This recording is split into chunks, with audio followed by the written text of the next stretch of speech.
Hello friends, कैसे हैं आप सब। तो इस वीडियो में हम डिस्कस करने वाले हैं मैथमेटिक्स आरपीएससी सेकंड ग्रेड में जो cut off expected cut off है, अनुमानित कट ऑफ के बारे में डिस्कस करेंगे। और डिस्कस करेंगे तीन बिंदुओं पे। एक बिंदु होगा आपका पिछले 4 वर्षों का जो डेटा, गत 4 वर्षों की जो कट ऑफ गई है मैथ्स की, उस पैटर्न को समझेंगे। और नए नियम जो अभी लागू हुए हैं 2026 में, उनका कट ऑफ पे क्या असर पड़ा है, उसकी वजह से कट ऑफ कितनी कम हुई है। एक जो करंट हमारी परिस्थिति बनी है, बोनस, ऑब्जेक्शन और इस तरीके जो सारे चीज़ों के बाद फाइनल आंसर की के बाद जो कट ऑफ बन के आई है, वो आपकी इस वीडियो में डिस्कस करने वाले हैं। अगर आप इस वीडियो में को एंड तक देखोगे तो आपको सारी बात समझ में आ जाएगी और आपको पता लग जाएगा कि यहाँ पे आके आपको जो पूरा निचोड़ है कट ऑफ्स का जो अभी तक का है, इससे ज़्यादा इससे कम कट ऑफ नहीं जाने वाली है। ठीक है, तो स्टार्ट करते हैं वीडियो का। सबसे पहले जो लोग पहली बार आरपीएससी के बारे में समझ रहे हैं उनको बता देता हूँ मैं। आरपीएससी का जो पैटर्न है, 500 अंकों का आपका एग्जाम होता है, जिसमें आपका पेपर 1 होता है 200 मार्क्स का, और पेपर 2 होता है आपका सब्जेक्ट का। क्योंकि हम मैथ्स डिस्कस कर रहे हैं तो यहाँ पे पेपर 2 हो गया आपका मैथ्स का। 300 मार्क्स का होता है, 150 क्वेश्चन आते हैं, 1/3 इसमें नेगेटिव मार्किंग होती है। ठीक है, पासिंग नियम दोनों पेपर का 40% अंक अनिवार्य है। दोनों पेपर में आपको 40% अंक लाना अनिवार्य है। एलिजिबिलिटी क्राइटेरिया है, मिनिमम इतना आपको लाना ही पड़ेगा। नेक्स्ट फ्रेम में मैं आपको डिटेल में इस बारे में और समझाऊंगा। SC ST को 5% की यहाँ पे छूट मिली है। SC ST 35% मार्क्स ला के अपनी एलिजिबिलिटी को क्वालिफाई कर सकते हैं।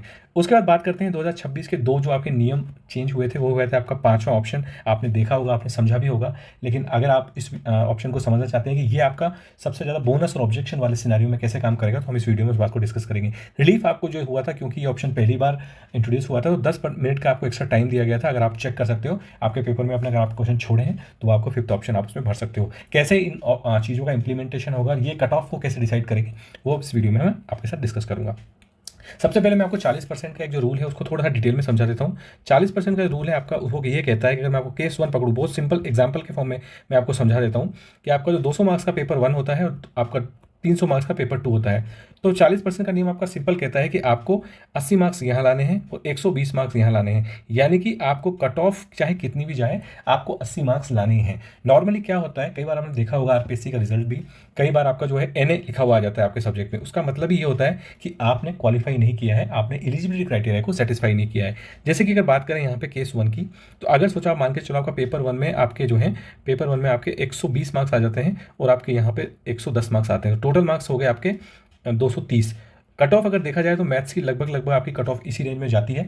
डिस्कस बताऊंगा मैं आपको एक्जैक्टली क्या जाने वाली है इस बार, पर रेंज यही रहती है कि 4 वर्षों का आप डेटा देखोगे तो। लेकिन यहाँ पे आप क्वालिफाई नहीं कर पाओगे, क्योंकि आपने क्या किया, आपने पेपर 2 में एलिजिबिलिटी क्वालिटी को आपने सेटिस्फाई नहीं किया है। तो कट ऑफ पूरी होने के बावजूद भी आप यहाँ पे क्वालिफाई नहीं करोगे। यही होता है केस नंबर 2 में। अगर आप यहाँ पे 80 मार्क्स हैं, अगर आप ले आते हो 70 मार्क्स, और यहाँ पे आप 300 में से अगर आप 200 मार्क्स भी ले आते हो, तो भी आपके बन जाते हैं 270, जो कि कट ऑफ से बहुत आगे है। लेकिन फिर भी आप यहाँ पे क्वालिफाई नहीं कर पाओगे, क्योंकि आपने पेपर 1 का एलिजिबिलिटी क्राइटेरिया सेटिस्फाई नहीं किया है। इसलिए ये बात ध्यान रखनी है, मेरे को जहाँ तक लगता है स्टूडेंट्स ने ध्यान रखी होगी। आगे अगर आप 2026 का एग्जाम आपने पहली बार दिया और आप 2027 का भी टारगेट कर रहे हो, तो आपके लिए इन्फॉर्मेशन बहुत काम की हो सकती है। उसके बाद बात करें आपका जो 5th ऑप्शन है, वो 5th ऑप्शन ये पहली बार ये रूल इंट्रोड्यूस हुआ है और बहुत सारे स्टूडेंट्स ने इसमें अगर समझा नहीं होगा तो गड़बड़ हो सकती है, तो मैं आपको क्लियरली समझा देता हूँ। ये ऑप्शन आपका बनाया था नॉर्मली उन चीज़ों के लिए, दो आपके मेन ऑप्शन होते हैं। एक तो आप जब बोनस या फिर किसी क्वेश्चन को बोनस या फिर ऑब्जेक्ट करते हो आप, तो उस क्वेश्चन के लिए आपको 5th ऑप्शन आपका जो है उसमें लगा हुआ होना चाहिए, तभी आप उसको बोनस कर पाओगे। दूसरा, जो कई सारा फ्रॉड की जो एक्टिविटीज़ होती थी, जिसमें एम्प्टी OMR शीट्स को भर दिया जाता था पोस्ट एग्जाम के बाद, तो उसको भी बचाने के लिए आपको क्या किया है, ये ऑप्शन इंट्रोड्यूस किया है। अगर आपने क्वेश्चन को छोड़ा है तो आपको 5th ऑप्शन उसमें मैंडेटरी करना पड़ेगा, और 10% से ज़्यादा क्वेश्चन अगर आपने नहीं भरे तो आप वैसे ही डिस्क्वालीफाई हो जाओगे।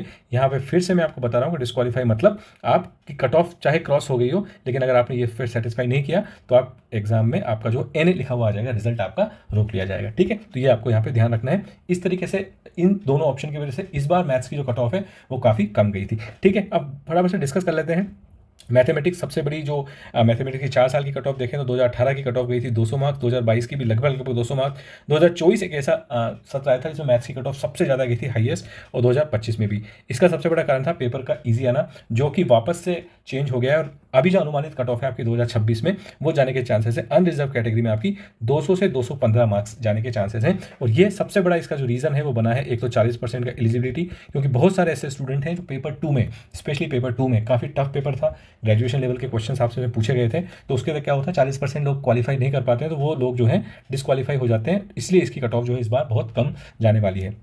और उसका एक रीज़न ये भी है कि जो हमारे पद होते हैं वो पद भी कहीं ना कहीं वेरिएशन इस बार बहुत आया है पदों में, उसके कारण भी कट ऑफ आपकी कम हो जाती है। तो ओबीसी में आपकी कट ऑफ जाने वाली है 195 से 205। ईडब्ल्यूएस कैटेगरी में आपके अगर 190 से 200 के बीच में मार्क्स आ रहे हैं तो आपका सिलेक्शन हो सकता है। वहीं एससी एसटी में आपको जो है 175 से 180 कट ऑफ जा सकते हैं। एससी एसटी में सबसे ज़्यादा जो लड़ाई है वो किस चीज़ की है, 40% मार्क्स की सबसे ज़्यादा लड़ाई है। स्पेशली एससी एसटी में 35% की मार्क्स सबसे ज़्यादा लड़ाई है, जो कि आपको बहुत दिक्कत आती है। पेपर 2 का जो पेपर 2 आता है मैथ्स का, वो काफ़ी टफ आता है। उसके लिए आपको बहुत क्लीन स्ट्रेटजी आपकी होनी चाहिए, कौन सा क्वेश्चन अटेम्प्ट करना है, कौन सा क्वेश्चन अटेम्प्ट नहीं करना है, तो तभी आप उस क्वालिफिकेशन को पार कर सकते हो। ठीक है, तो ये बात होगी हमारे वीडियो में मैथ्स की। हमने बात की मैथ्स की आपकी कट ऑफ, अगर आप जनरल कैटेगरी में हो और आपके अगर ये मार्क्स आ रहे हैं तो आप क्वालिफाई हो, आप आराम से अपना जो है डॉक्यूमेंट वेरिफिकेशन की तैयारी कर सकते हो। मैंने स्पेसिफिकली डॉक्यूमेंट वेरिफिकेशन के लिए क्लीन वीडियो बनाया हुआ है, आप प्लेलिस्ट में जाके देख लेना, वहाँ पे आप देख सकते हो आपके कौन से डॉक्यूमेंट्स आपको चाहिए इस राउंड क्वालिफिकेशन के लिए। ठीक है, तो होप आपको बात समझ में आई होगी। वीडियो अगर अच्छा लगा हो तो एक लाइक, सब्सक्राइब जरूर कर देना, और इसी तरह के वीडियोस इन्फॉर्मेशन के लिए आप हमारे चैनल से जुड़ सकते हो, सब्सक्राइब कर लेना। और कोई भी अगर आपको डाउट है इन सब चीज़ों में, इन सब रूल्स रेगुलेशन में, तो आपको कमेंट सेक्शन में बताना, हम उस पर्टिकुलर डाउट को भी क्लैरिफाई करने की कोशिश करेंगे। ठीक है, तो इस वीडियो में फिलहाल इतना ही, मिलेंगे नेक्स्ट वीडियो में, तब तक के लिए धन्यवाद, जय हिंद।